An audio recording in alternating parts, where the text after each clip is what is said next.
It's to have a holy relationship with your soul. Now, you are going through a Saturn transit in the 12th, which gives you a taste of that. Okay. It's giving you a taste of this. And it's in Libra, which is frustrating as hell for you, because what are we talking about here? We're talking about the 12th house, which is spiritual, it's Neptunian, it's the highest, it's the most illusory, it's all those things that we would associate with, sort of the God game. Now it's here, now it isn't, right? It's like, oh yes, this is what redemption looks like. Oh no, it's not redemption, it's manipulation. It's all that stuff. So now, so your transit, that's part of your transit right now. Okay. And so you're sorting this out. You're working with it. And I know it's a lonely, hard, difficult transit at times. But let me tell you, you got friends and you've got people you're connecting with. You got me, you got the people in the chat, you got Lanice. I mean, you have this wonderful network that through the loving grace of the internet, and you've got Neptune up there in your 11th house, you're connecting with, and we're all connecting with. I'm going to give you 2 points of contact here that I think could be at least remotely interesting for you. Mercury's retrograde. Okay. And when it goes back to 10 degrees, which it will make a perfect trine to your Pluto, which is right on your midheaven. Okay. So what does that mean? Well, Mercury in your chart right now is transiting the 2nd house, which is all about values, core values, and you have Sagittarius there. So for you, your core values are connected with your spirituality. They're connected with truth and your own personal truth. Yes. So at 10 degrees, it's going to match right up. It's going back in time. It's going to match right up with your Pluto, right on your midheaven, and it's going to give you some insight. It's going to offer you a glimpse into an essential truth that will allow you to transform your values. Okay. And now you've got Moon in Capricorn in the 2nd house as well. It's at 1 degree. And Moon in Capricorn, look, it's my assumption and assertion that people who have Moon in Capricorn get better emotionally as life goes on. So they do. So you have good times ahead of you with that Moon in Capricorn.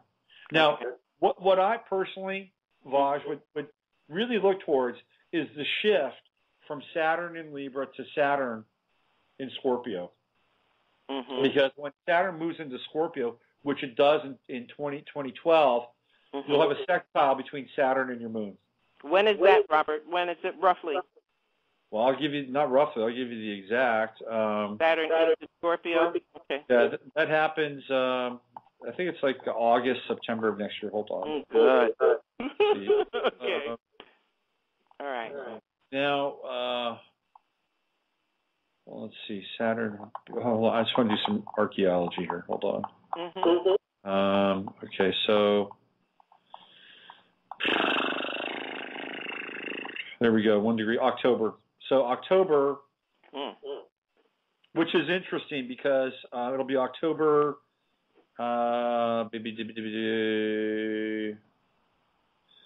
It'll be October the 14th, and at that point, the Sun will be in Libra, also going through your 12th house, and you'll have a bunch of other Scorpio planets that will be in your 1st house at that time. Mars will be in Sag. It will have moved into Sag. Mars is really fast in 2012. Goes through like 4 signs, like in a heartbeat. And also, right then, at that point, the Moon will be in Libra. Transiting Moon will be going through your 12th house, right on Jupiter. Saturn will be at 1 degree, sextiling your Moon. And then what happens is that Saturn moves forward, and it goes to Scorpio, 5 degrees, hits your ascendant. And you're going to have Saturn in Scorpio in your 1st house from that point forward. And I think Saturn in Scorpio for you is a great aspect. because all the sort of, the going through the dark night of the soul with Saturn and Libra in the 12th house moves into the light of day with the first, and you're going to have a handle on this on a sexual level, on a wisdom level. Saturn in Scorpio is power. It's about dealing with power, and you're going to have Saturn in Scorpio in your first. I mean, you're going to be a force to be reckoned with. And ultimately, what you're going to really look towards is that Saturn-Sun trine, because to me, that's where it's at for you. That's happening, further out into 2013 when Saturn gets closer to your natal sun in Cancer, and then now you're dealing with that Saturn. That's power. That's super powerful. It's also really, what I would call epiphantic, meaning that it's just insight, transformation. Your work is really ahead of you, Vaj. Oh, true.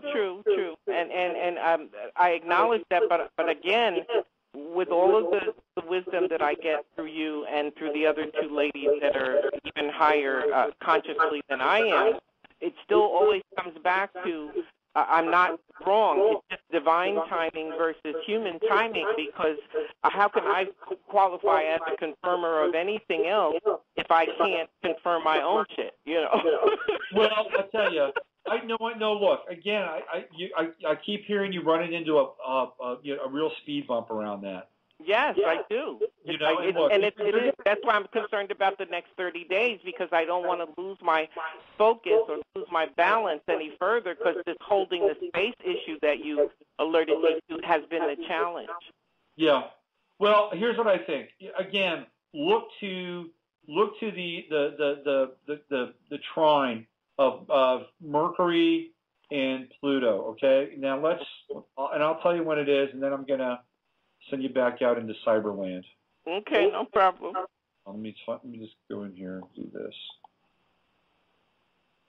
Because whether or not it is confirmed in the way that you desire it, you will get deep insights when Mercury moves backwards and trines your Pluto. It's inescapable. Trust me, because where your Pluto is right up on your midheaven. So let's go to December and...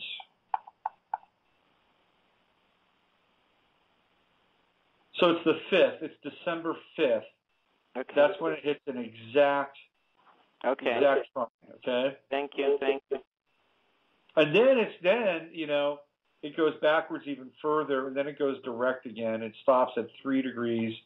So guess what? You're going to have that same trine happen again on Christmas Eve. Oh! That's perfect. That's what I needed to hear. Now I know what to do with the energy. Okay, Robert. Love you. Thank you. Just one thing before I go. There is a person in your chat room that has been absolutely profane, and I wish you would take a minute to take a look at it, because this is not the kind of energy that we have in your room. Love you. I will return to listen. You can go ahead and hang me up. I'm going to open my mic back up on the computer. Thank you so much. Love you. I love you too, Vaj. Take care. Bye-bye. Bye-bye. It's our good friend, Vaj. So let me go into the chat room here and see what's happening. Is that person still there? Are they still around? Is there somebody in the chat room who's being a pain in the ass? Can I get any confirmation from the chat room right now who this person is? Oh, is it Jeannie? Jeannie, come on. Just relax, man. All right. If Jeannie's still there, Jeannie, I gotta dump you. Sorry. I gotta kick you out, Jeannie. I can't have it. This is a nice chat room. These are decent people. I'm not gonna put up with it. Okay, she's gone. Okay, Jeannie's gone, and she can't come back. She's out. Okay. So thank you for bringing that to my attention. She's gone. I kicked her out. She's not welcome back. Okay. I don't know what happened, but I won't put up with it. Okay. Let me just. She's gone. Never again.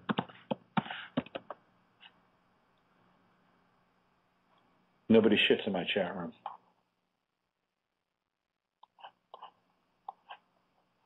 All right, let's go back into the show. Let's see what we got here. Tell you what, I'm going to play, if I can find my damn browser here. I screwed up my settings. If I can find my browser, I'm going to, there it is. Let's see what we got here. Tell you what, let's just jump into another call. Let's go to the 917 number. Hey, you're on the air with Robert. Hello. Hi, lucky me. I got through to you. Hey, it's lucky me. You got through to me. Well, I heard what you were talking about.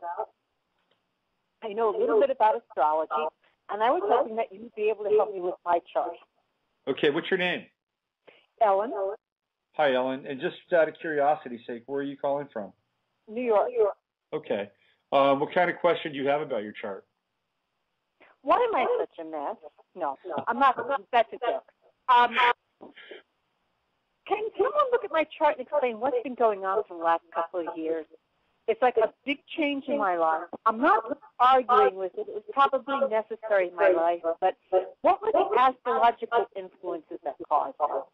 Okay. Well, let's try to figure that out. Let's tell you what I'll do. I don't normally do long form charts, but because I had my last two callers already had their charts in my data bank, I was able to dial that up really quickly. But because you waited so long, and I'll do that. So let me just get my software together here, and we'll get your information. So let's go here, and let's go here, and let's do this. Okay. What's your birthday, Ellen? May 26th, 1956. May 26th, is that what you said? Yes. Okay.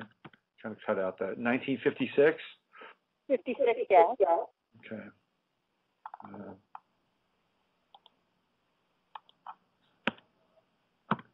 And what time were you born? 3:30 p.m. in Brooklyn, New York. 3:30 in Brooklyn, p.m., right? Yes. Okay.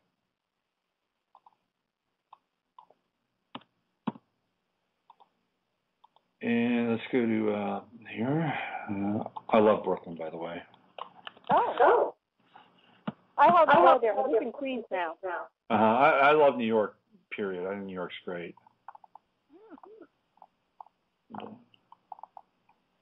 And this is the first time I'm listening to your show. I don't know where you are located. I live in California. Oh. I live in a place called Point Richmond. Were you ever on the East Coast? You seem to have more of an East Coast accent. You know, it's funny you should mention that. I was born in France, but my mother is from New Jersey. Okay, that's it. So I spent 4 years of my life in New Jersey, but I've spent most of my life in California. So you would think that I would have ditched that accent. Okay, here you are. There's your chart. So, okay, let's talk about Saturn.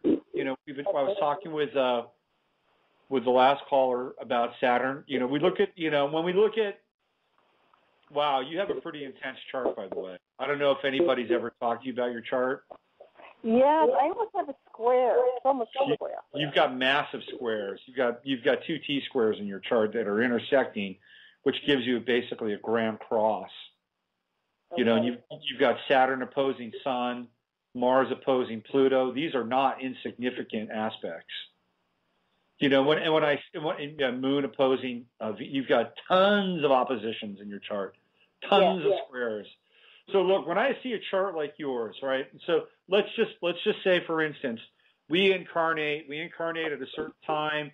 You know, we're looking at the movie before we do it, and we say, okay, I'm going to sign up for this because I want to cover the most ground that I can in this incarnation, learn the most, be the most. You know, it's like when you go to college, right? And you sign up for the semester that's got 25 credits.